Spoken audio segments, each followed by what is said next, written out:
Hello guys, আশা করি তোমরা খুব ভালো আছো। শ্রাবণ মাসে চলে এসেছি নিমাতীর্থ ঘাটে। হর হর শম্ভু, হর হর মহাদেব, হর হর মহাদেব। তো বন্ধুরা, ফাইনালি আমার জল তোলা কমপ্লিট হয়ে গেছে নিমাতীর্থ ঘাট থেকে। এখন আমরা বেরিয়ে পড়ছি সোজা তারকেশ্বরের উদ্দেশ্যে।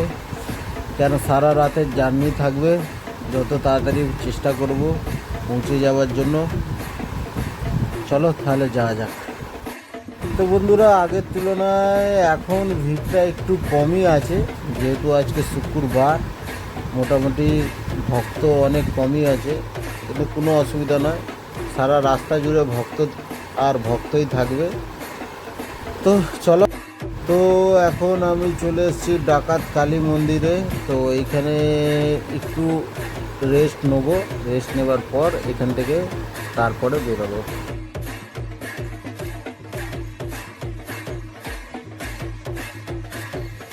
তো এইখান থেকে তাড়াতাড়ি একটু রেস্ট নিয়ে বেরিয়ে পড়লাম ডাকাতকালি থেকে, কেন অনেকটাই রাস্তা, তাড়াতাড়ি কভার করতে হবে সব। সেই কারণে কেন তাড়াতাড়ি আমাদের কাশী বিশ্বনাথে পৌঁছাতে হবে, তাড়াতাড়ি কভার করে নিতে হবে সব কিছু। এই যে বাঁকের আওয়াজটা, মধুর আওয়াজ শুনতে শুনতে তাড়াতাড়ি এই ব্রিজটা হয়ে যাওয়ার জন্য অনেক সুবিধা হয়ে গেছে, ভক্তদের তাড়াতাড়ি পৌঁছে যায়। তো বন্ধুরা, এখন আমি কাশী বিশ্বনাথে পৌঁছে গেছি। দেখতেই পাচ্ছ এখানে ভক্তদের ভিড় লেগে রয়েছে, সকল ভক্তরা আরাম করছে। একটু আরাম করব, পরে এখন যাই বাবার মাথায় একটু জল ঢেলে চলে আসি।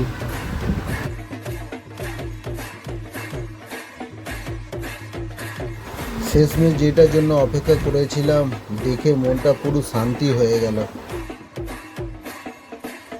শেষমেশ বন্ধুরা পৌঁছে গেছি বাবার কাছে।